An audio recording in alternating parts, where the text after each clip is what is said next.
Hello everyone and welcome back into my kitchen. Come on, let's make this recipe. Alright, so today we're going to be making cranberry beans, and this is 12 ounces. And what I've done is I have rinsed them and they've been soaking here in some warm water for about an hour.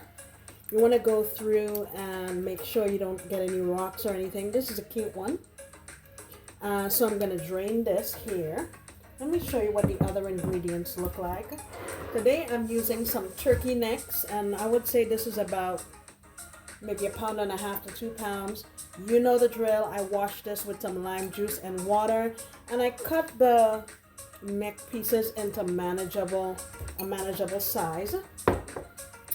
I also have some aromatics here. Let me show you what they are. I have a couple sprigs of thyme. I have 1 sprig of oregano. I think I'm not using it fast enough, so it's starting to dry out. I have 2, 4, 6 cloves of garlic. They look weird because they were frozen. I have a piece of red onion. You can use regular onion if you wanted to. This is probably about 1/3 of a cup or a little more.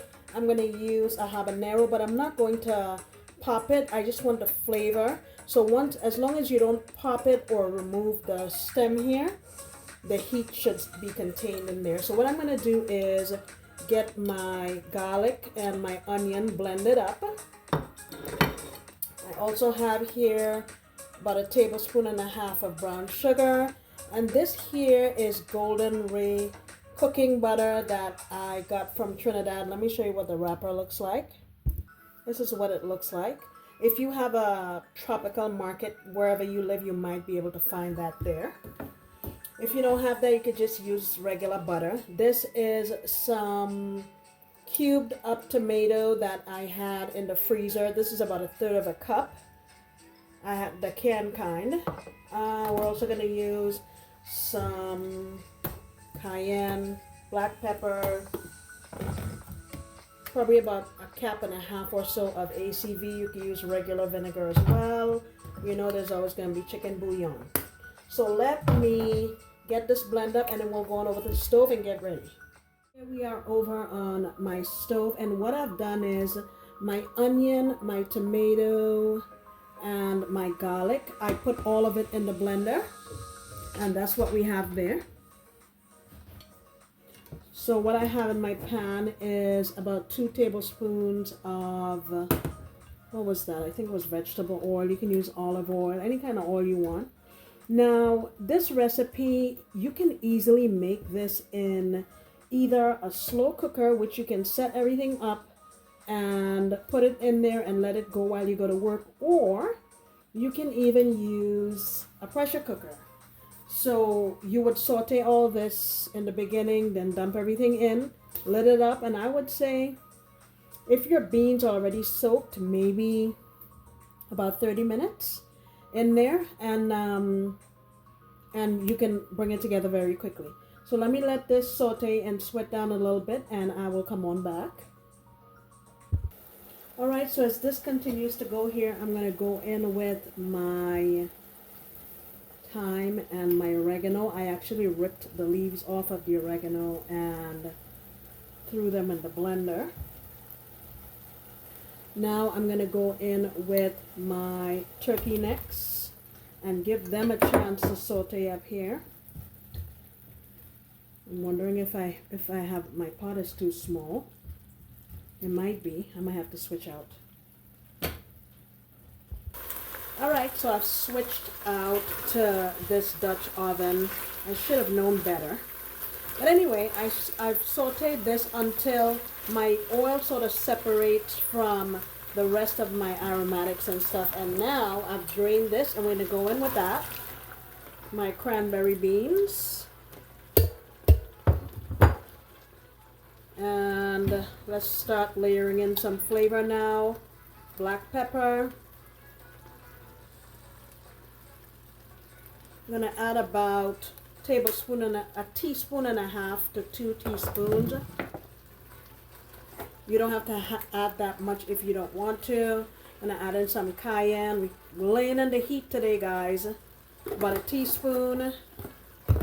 In goes my habanero. Like I said, if you don't pop it, you should be fine. Shouldn't get any heat from there.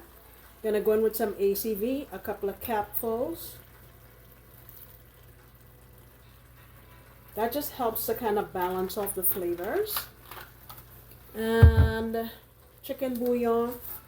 If you don't have the powder like I do, sometimes you can get the cubes, or you can just add chicken stock or beef stock or whatever you decide to do. That's about 2 tablespoons, I would say. Going in with my brown sugar and my golden ray butter.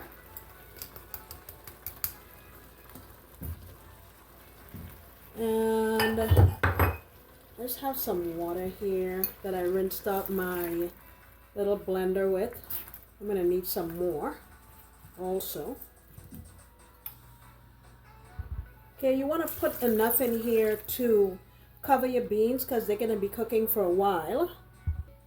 Alright, I've tasted this and I definitely know we're going to need more salt. You can just add salt, but you know, I'm going in with my chicken bouillon again.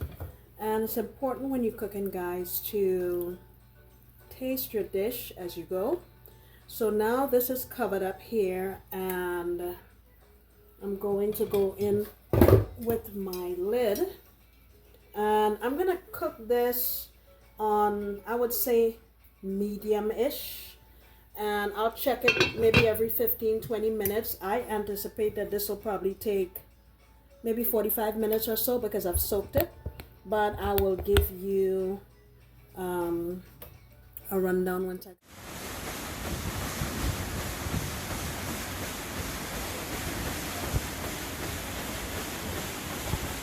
Guys, so my beans, they've been cooking for about 47 minutes.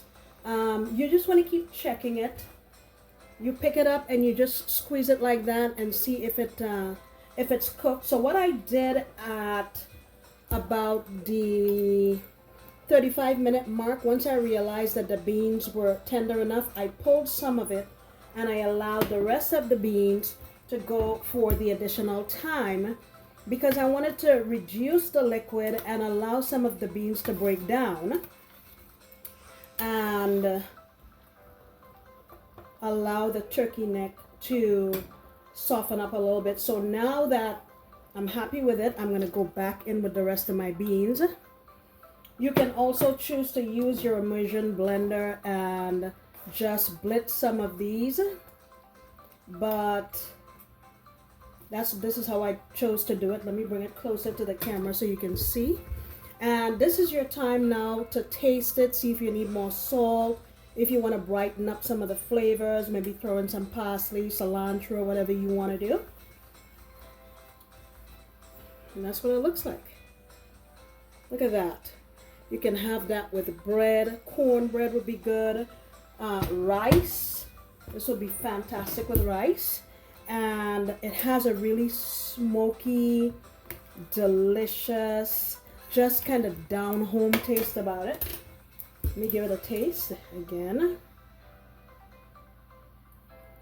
Guys, please don't take the spoon, put it in your mouth and back in the pot. No good.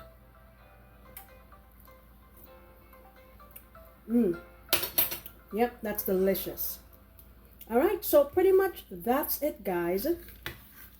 It's a simple, cost-effective option for dinner, for lunch. Leftovers are great.